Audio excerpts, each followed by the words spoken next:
Gio Genesis here. Let's give it up for Gio. Let's go. Gio, man, tell the people who you are, what you do. Yeah, so my name is Gio Genesis. I'm an artist, born and raised in New York. Been living in Brooklyn for the past couple of years, just chasing the dream. But yeah, I make music, R&B, hip hop, kind of a fusion. And yeah, we doing it. Hell yeah. That's what I love about your music too. Very versatile. You can rap, you can sing. You produce too or nah? I do. I actually produced my first two EPs that I have out. But as of the last couple years, I kind of been mainly focusing on songwriting and collaborating with just homies that be producing and stuff. So, hell yeah. Taking it back to your roots, man. When you first started making music, I know baseball played a huge factor in that. Tell us about that story. Yes, it did. So crazy story. Well, it's not that crazy. But back in high school, I played varsity baseball. I used to be good in like middle school, but then once I got to high school, I kind of just played left bench. But because of that, I often was just bored, and I tried to figure out things to do while games were going on. So I'd do things. I had chants for teammates and stuff like that. But one day I just kind of felt inspired to just write a rap. And I remember showing it to one of my friends. He was like, "Yo, that's sick, bro. Like, you gotta do some more of that." And I was like, "All right, cool." So, I remember before one of the games, I went to the team, and I was like, "Yo, I gotta do this rap before the game." Did it. All my teammates loved it. We ended up winning the game. And I remember afterwards, my Coach Fanning, shout out Coach Fanning, he pulled me aside. He was like, "Hey, man, I love that rap that you did for the team. Like, really, like, kind of galvanized the squad." I was like, "Yeah, Coach, it's just some light, like nothing crazy." He was like, "Yeah, like, I'd love for you to do one before like every game." And I was like, "All right, you got a little bit too much dip on your chip there, brother." Because really, I wasn't trying to like write like that. But like once he said that, I kind of just. I'm not one to back down from a challenge, so I was just like, all right, like, yeah, I think I could write a rap or do a rap before every game. So like literally from there, I kind of just started writing, and as I kept doing it, I just grew to love it more. And then once I got to college, that's really when I like got my equipment and everything set up and just started running with it. Oh yeah. Do you remember any line from that rap you did on for the baseball team, the first one? Damn, what? I definitely mentioned like the superstar athlete in school. Shout out Jason Bailey. I don't know if you're ever gonna see this, but yeah, I don't remember what the line was, but it wasn't a bad rap. I still have it on my phone somewhere. Yeah. Okay, respect. Talking about your influence in music, you've mentioned before that some of your influences, I don't know if they changed or not since then, but Kendrick Lamar, Stevie Wonder, Drake. Yes. If you can sit down with any one of them, who would you choose and why? Kendrick for sure. He just seems very just wise, just very knowledgeable. Very excited to see his Super Bowl performance. He's gonna kill that. But yeah, I have a wide variety of influences because just growing up, my parents are both Haitian. They came to the States back in like the 80s, 90s. And, growing up in the church as well. So I listened to a lot of like Christian music, a lot of gospel music, but then also like living where I'm from, the 845, it's kind of like a kind of suburban area. So really, I just kind of listened to the popular radio or whatever was popular at the time. So just anything like pop alternative, I was listening to at the time. So yeah, I just kind of have a wide variety of influences. I don't really pinpoint it on just one person, but yeah. Okay, hell yeah. And tell us about the 845 and like your upbringing and what it means to you. Yeah, nah, I love the 845. It's such a beautiful area. A lot of nature, a lot of trees. Hate the deers. There's too many deers. Not a fan of deers, or deer. Deers isn't a word. But yeah, no, it's a beautiful area. I love just being out there and just driving down the roads, and there's so many cool places to just chill and just observe the nature. And I feel like that kind of just plays an influence into the music that I create. It's very natural, ethereal, kind of just naturey in a sense. So yeah, I love the 845. Oh yeah.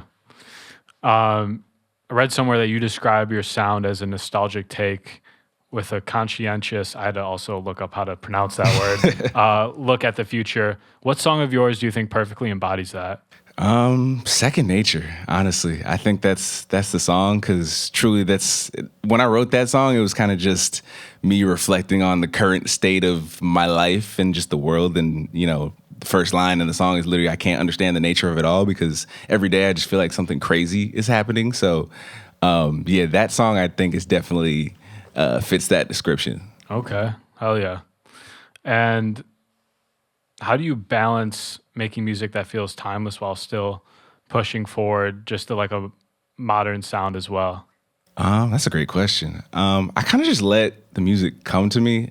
When I first started making music, I feel like I kind of just not forced things a lot, but I was learning, I was growing, I was trying to figure out what my influences are and trying not to sound too much like my influences. But over time, I feel like I've just gotten comfortable enough with myself to just let the music come to me and just kind of lose myself in that moment. Like whenever I'm recording, I kind of just take some time to really take in the music. Then if I write lyrics, I just take in the words. And then once I get to recording, it's like I usually get through it pretty quick because it's like I resonate with it at that point. Yeah. What's your vibe when you're recording? I know some people like it dark, some people light a candle, some people have the homies there. What's your vibe? I mean, it kind of depends. But if I'm recording, I have my setup in my room in my crib, so I usually just kind of have the lights on. I have like LEDs and shit, but I don't really like utilize them for that in a sense. But I kind of just have the lights on. Yeah, nothing too crazy with that. Respect. Yeah. Tell us about your last release back in October, Iffy. Yeah, Iffy. That kind of similar to Second Nature. I kind of just wrote that about mainly my current situation and just living in the city because living in the city is very expensive. Lots of expenses, lots of things to worry about, lots of tickets. I pay a monthly subscription in tickets, parking tickets to the city, so that's always fun. But like stuff like that, just really made me sit down and just, I'm really feeling kind of just iffy about this whole, New York City shit. Like, not necessarily the music, but just like, how long is it going to take for me to kind of reach the level that I'm trying to reach? So that was really like the genesis, no pun intended, of Iffy. Yeah. How's the adjustment been moving to the city? Yeah. I've been here like a couple years at this point. The first year was not rough, but it was definitely a learning curve that I had to experience. But I feel like now I've just in a space where I'm comfortable. I've met so many different people, so many talented and cool creatives, and I just feel like I could reach out to so many different people to do things. So I'm always busy. I'm always preoccupied with something. So I love the city. Oh yeah. I noticed that you were featured on Redveil's 55 Yes. 100 back in 2020. How did that collab come to be? That was a magical collaboration because when I found him, there's this rap page, Shrek Knows Rap, kind of pandemic time. So a lot of people were just like in their crib, just on the internet. And I remember people would be interacting with Shrek Knows Rap and sending music and stuff like that. And I remember finding one of his videos under a reply, and it kind of started like popping off. And as soon as I heard the song, I was like, oh no, this kid, like he seriously got it. And I think at the time he might have been like 15 or 16. So like, at some point, me and him connected. I remember he used to go on like IG Live, and people would play music, and he would just chop it up with people. And I played him one of my songs at the time that was releasing like that next week, and he was like, "Yo, this fire! Like, send this to me when it drops." And I sent it to him. He fucked with it, and then literally like just so casually, he was just like, "Yo, like I'm working on an album. You trying to hop on it?" I was like, "Absolutely." And he sent me that beat. I did what I did, and he told me after the fact, he was like, "Yo, like if you didn't do like what you did on the song, I don't think this song even would have been on the album." So, appreciate you for that. But yeah, redveil, that's a homie. Amazing praise right there. And looking ahead to the future, what's next for you? That's a great question. Definitely a lot of shows I got coming this year. A lot of content, a lot of videos. Well, I don't want to say content. A lot of art I got coming out this year, but. Yeah, and I'm kind of working towards a project. I don't want to say it's like an album or a mixtape or anything like that. I'm just working on some music that I feel like is like the best music that I've made since I've started making music. So really just trying to stay consistent, trying to stay out here. My goal is to drop a song a month for the rest of the year. So that's what we're working towards. Hell yeah. I'm super excited for the new music.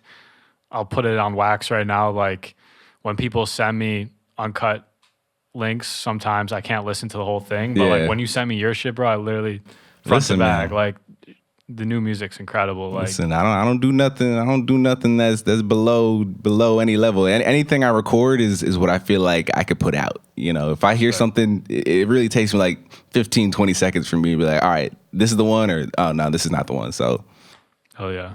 And also, you were recently recording a music video just the other day. I was. What's your process like? Like, are you very, I imagine you're very hands-on in the whole creative process of. For sure, which didn't always used to be the case. I used to kind of just wing the music videos because my videographer that I've been working with for the past, since 2019, so the last 6 years, Liam Morgenstern, we're actually roommates too. We've been just working and just growing with each other because when he first hit me up, he was just a photographer. He just wanted to do photo shoots and stuff. But at the time in college, I was like, I need somebody to shoot videos for me. So that's what we're going to do. So I kind of just, made him jump into that world. And ever since, we've just been building and growing. The last music video I did, actually, I did not shoot with him. I shot with this guy named Derek. But just as far as like the music videos, I try to have a vision or a goal in mind. I kind of been going with this angel theme in the last few visuals I've done, with my EP and stuff like that. So that's like going to be an extension of that. But I just try to tap into what the music, is giving me, the environments that I feel like they should take place in. And then from there, I kind of try to use different inspirations from whether it's like other music videos or, film or anything like that. Working TV and film also has given me like a different perspective on how to actually organize and manage my time when it comes to shooting certain things, because I used to just not write anything down either, just like I said, just winging it. But I feel like I have a good grasp on like how to actually operate in a video sense. Yeah, I'm sure those learnings are like super helpful. Oh, 100%. Looking forward to the performance tonight. What can the people expect? Vibes, melodies, ethereal energy. It's gonna be a good show. Hell yeah. Also, I gotta plug the homie. I saw that you did a show, was it last month, with The Mind at Babies? Yes. What was that like? That was crazy because The Mind is an artist I've been listening to for some years now. I think I found him from it might have been Chance the Rapper or something like that. He's definitely worked with a lot of Chicago artists, Chicago legends. And my lovely girlfriend, Tiger, was actually the one that she had a dream just randomly that I was opening up for The Mind. It came from her mind.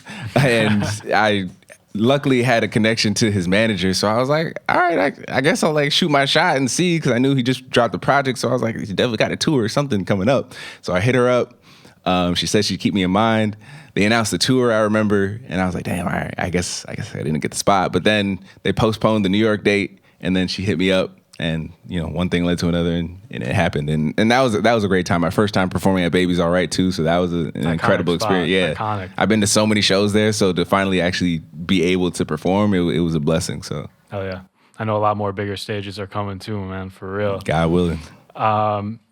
Cool. This next one, in or out? Okay. Got to start off with an easy one. Baseball. In. Let's go Mets. Okay, Mets. Juan Soto. You guys, what? God bless. Yes, Pete Alonso just signed. God bless Juan Soto. We better do some things these next couple of years. I don't know about the Yankee fans, but but the Mets are on the up and up, so I'm excited. Respect. Early mornings. I'm trying to make them in. I'll say that. They normally have been out my whole life. I used to be a late riser, but I'm trying to make them in. I'm trying to improve my my daily process. So I'm gonna say in for that. Hey man, every day. That's all you can do, right? Right. Freestyling. Definitely in. Okay. Definitely in. I feel like I used to be like afraid of freestyling. That's not like a talent that I've shown, but I remember like, again, when I first started making music, my homie Marcus, my homie Dre would pull up to the studio and just say like, yo, throw on a beat, just throw on a beat. And I used to be scared. Like, I wouldn't even be able to get through like 4 bars of like freestyles, because as soon as I messed up, I'd be like, I can't do it. But then like a year or two ago, and we were just, every time we go in the studio, just freestyle. And then like one thing led to another, and I was just like, wait, like, I think I'm actually like good at this. Like, I think I got bars. I don't know. So definitely in. Fire. Thrifting. Thrifting is in. Thrifting is in. Again, shout out Tyja for putting me on all these years ago. I'm not the greatest thrifter per se. I kind of get lazy and tired after a certain time if I can't find something, but I do enjoy finding solid pieces to go with my outfit. So definitely in. Manhattan. Out. I'm sorry. It's out. I can't. Manhattan is a beast, man. Manhattan is a beast. I got love and respect for Manhattan. It's got some cool places. Shout out Lower East, Chinatown. All that stuff. But just Manhattan in general, I like driving through Manhattan, especially now with congestion. Can't do it. Can't do it. Parking tickets. Parking, bro. Again, like monthly subscription. I stay with the tickets. So out Manhattan. I'm sorry. All right. Movies are in. I don't watch as many movies as I should, but like a good movie I do enjoy, so movies are in. You have a goated movie that like Everything Everywhere All at Once. That was actually a big inspiration for the Second Nature visual that I did. So definitely that movie kind of just awoken something in my spirit. So definitely in. Okay. Meditation. Meditation is in. Definitely something that I've adopted over the last year or so.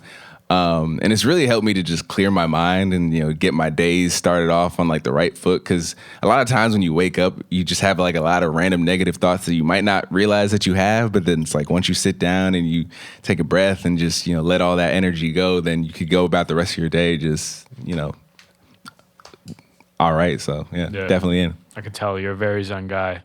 I try, I try to be. Karaoke.